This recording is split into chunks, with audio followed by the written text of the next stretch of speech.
My name is Sarah Chen, and at 28, I thought I understood how the corporate world worked. I believed that hard work, innovation, and dedication would naturally lead to recognition and advancement. Working as a senior software developer at TechFlow Solutions, I had spent countless evenings and weekends perfecting what I knew could be a game-changing automation system. The idea came to me during one of those late nights when I was manually processing client data reports, thinking there had to be a more efficient way. I developed a comprehensive software solution that could streamline our entire client management process, potentially saving the company millions in operational costs while dramatically improving service delivery times. The prototype I built was elegant in its simplicity, yet powerful in its capabilities. It could automate data collection, generate predictive analytics, and create customized client reports with minimal human intervention. I had tested it extensively on smaller projects, and the results were remarkable. What once took our team days to complete could now be finished in hours with greater accuracy. I documented every line of code, every algorithm, every innovative feature with meticulous care. My personal folder contained months of development notes, version histories, and performance metrics that clearly showed the evolution of my creation. I was proud of what I had built and excited to present it to the leadership team. Marcus Brennan had been my direct supervisor for 2 years, and I had learned to navigate his demanding personality and need for control. He was the type of manager who micromanaged every detail while taking credit for his team's successes, though I had initially dismissed this as standard corporate behavior. And I scheduled a meeting to discuss my automation system. Marcus seemed genuinely interested, asking detailed questions about functionality, implementation costs, and potential revenue impact. I naively shared everything: my development process, technical specifications, market research, and projected savings estimates.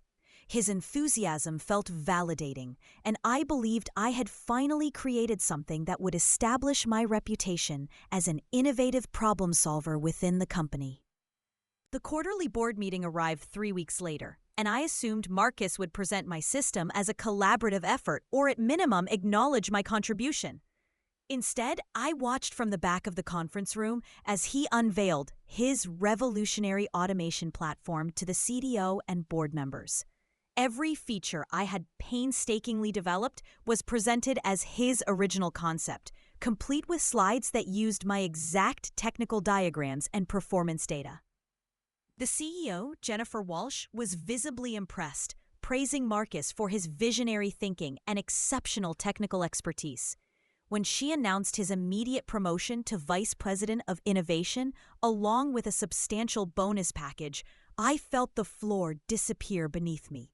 The following months blurred together in a haze of disbelief and growing resentment. My automation system was implemented company-wide, generating exactly the cost savings and efficiency improvements I had predicted. Marcus basked in the glory of his success, giving interviews to industry publications and speaking at technology conferences about his innovative approach to business automation. Meanwhile, I remained in my same position with the same salary. Watching my stolen creation transform TechFlow into an industry leader, colleagues would occasionally ask about my involvement in the project, but Marcus had crafted the narrative so skillfully that questioning it seemed petty and unprofessional. I began documenting every interaction, every email, every meeting where my contributions were minimized or erased. Year 2 brought even more painful reminders of my invisible status within the company. The automation system had been refined and expanded, incorporating additional features that Marcus claimed as further innovations. Industry awards started pouring in, with Marcus accepting recognition for pioneering work in business process automation. I attended the awards ceremony, watching him deliver an acceptance speech that included phrases I had written in my original project proposal. The cognitive dissonance was overwhelming, seeing my words spoken by someone else while I sat anonymously in the audience. My performance reviews remained positive but unremarkable, with Marcus noting that I was a reliable team player who follows direction well, rather than acknowledging any creative or innovative contributions. By year 3, the financial impact of my stolen system had reached astronomical proportions. TechFlow had licensed the technology to other companies, creating an entirely new revenue stream worth millions annually. Marcus was now considered a rising star in the tech industry, frequently quoted in business publications and invited to serve on innovation advisory boards. The injustice felt suffocating. But I had learned to channel my frustration into careful planning rather than emotional outbursts. I continued documenting everything while quietly building relationships with colleagues who had witnessed my original development work. Some had begun to notice inconsistencies in Marcus's technical explanations, particularly when he struggled to answer detailed questions about system architecture that I could explain effortlessly. The opportunity for justice came through an unexpected source: our company's new transparency initiative designed to improve collaboration and accountability. The IT department had implemented a system that would automatically track file creation dates, modification histories, and original authorship for all project documents. As part of this rollout, they plan to send company-wide emails showing project lineages and contributor credits for major initiatives. I volunteered to help with the technical implementation, offering my expertise in data migration and system integration. Nobody questioned my involvement, since I was known as a reliable developer who understood our file systems better than most. This gave me access to configure how the historical data would be compiled and presented. Working late nights and weekends, I carefully ensured that the automated system would accurately capture and display the true chronology of my automation project's development. Every original file, every preliminary sketch, every version history would be properly attributed to its actual creator. The beauty of this approach was its apparent objectivity. I wasn't making accusations or demanding credit, merely ensuring that the company's new transparency system functioned correctly by displaying factual information. The email would be generated automatically by the system, making it appear as an unbiased technical report rather than a personal vendetta. I knew that once this information became public, the truth would speak for itself, without requiring any explanation or justification from me. The morning of the quarterly board meeting, the automated transparency email went out to every employee, contractor, and board member simultaneously. My phone started buzzing immediately with messages from colleagues who were suddenly seeing the real timeline of project development. The email clearly showed that every foundational element of the automation system had originated from my personal development folder, with timestamps predating Marcus's involvement by months. Screenshots of my original code comments, architectural diagrams, and strategic planning documents painted an undeniable picture of systematic intellectual theft. Within hours, the evidence had circulated throughout the company, creating a buzz of conversation that Marcus couldn't control or suppress. The board meeting that afternoon was unlike anything I had ever witnessed in my corporate career. CDO Jennifer Walsh opened by addressing the transparency email directly, stating that the company took intellectual property seriously and would investigate any discrepancies immediately. Marcus attempted to maintain his composure, claiming there had been some sort of technical error in the file attribution system. However, when board members began asking specific questions about development timelines and technical decisions, his carefully constructed facade began crumbling. He couldn't explain why his supposed original work contained metadata clearly showing my authorship, or why his earliest involvement in the project occurred months after the core system had already been completed and tested. Jennifer Walsh's transformation from Marcus's supporter to skeptical interrogator was swift and decisive. She had built her reputation on recognizing and nurturing genuine talent, and discovering that she had been deceived for 3 years was clearly infuriating. The board requested that I join the meeting to provide clarification about the project's development history. Standing in that same conference room where Marcus had stolen my moment 3 years earlier, I calmly walked them through my original conception, development process, and implementation strategy.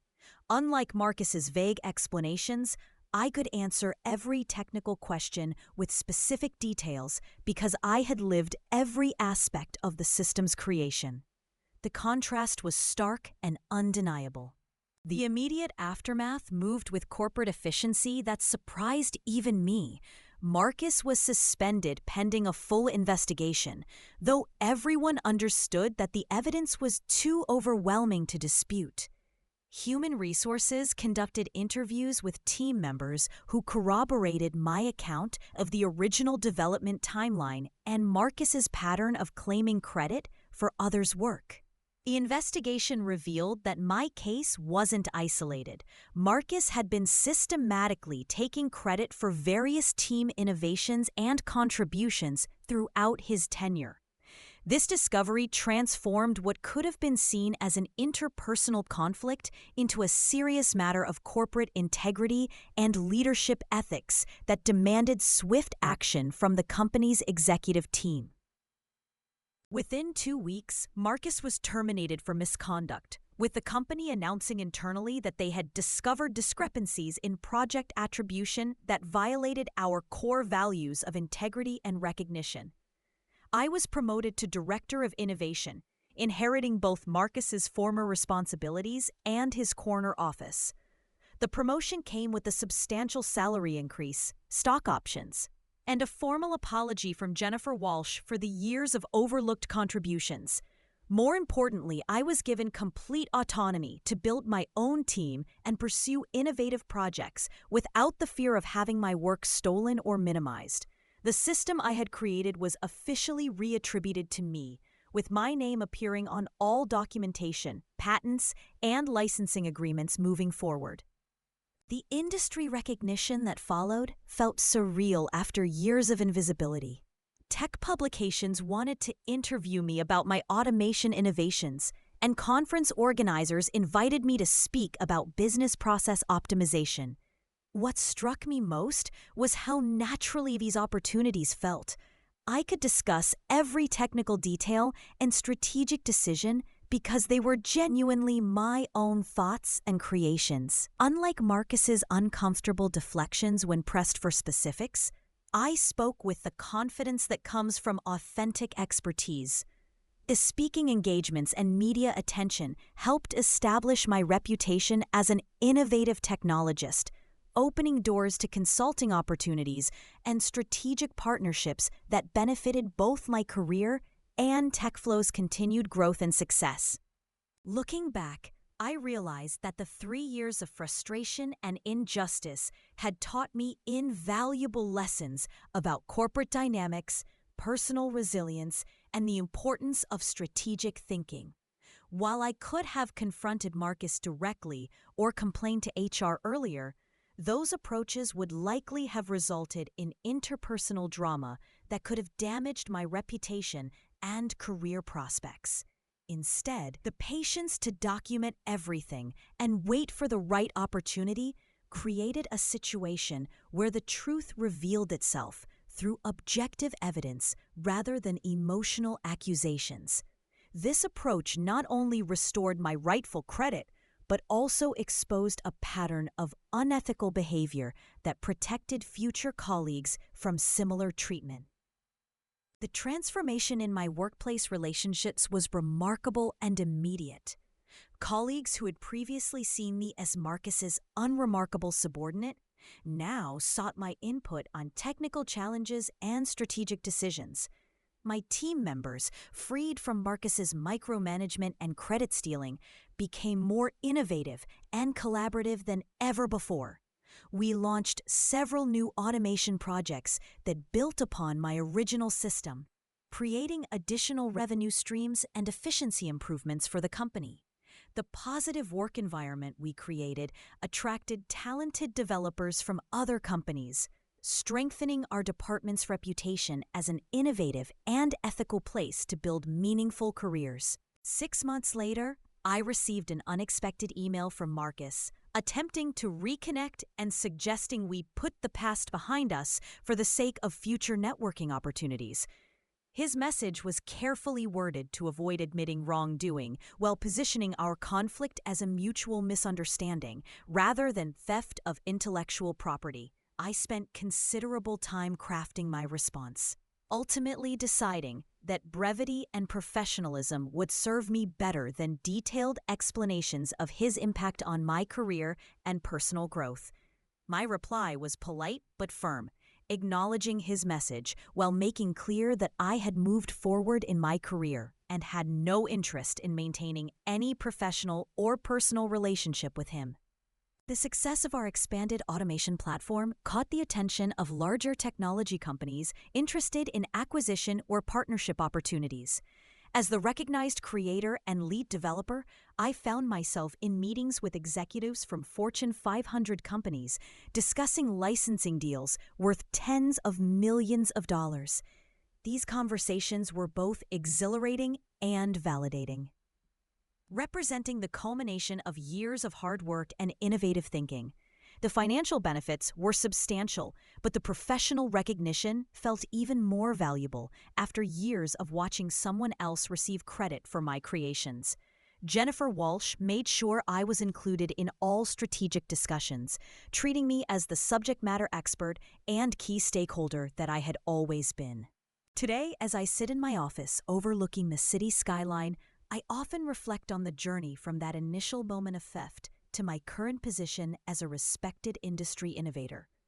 The experience taught me that justice doesn't always arrive quickly or dramatically, but persistence, documentation, and strategic thinking can create opportunities for truth to emerge naturally. The 3 years of frustration were painful, but they also built resilience and strategic thinking skills that have served me well in leadership positions. Most importantly, I learned to trust my own abilities and innovations rather than seeking validation from others who might not have my best interests at heart. The automation system continues to evolve and generate revenue, now with my name properly attached to its development and continued innovation. I've built a team of talented developers who understand that recognition and credit are fundamental to maintaining motivation and fostering continued creativity.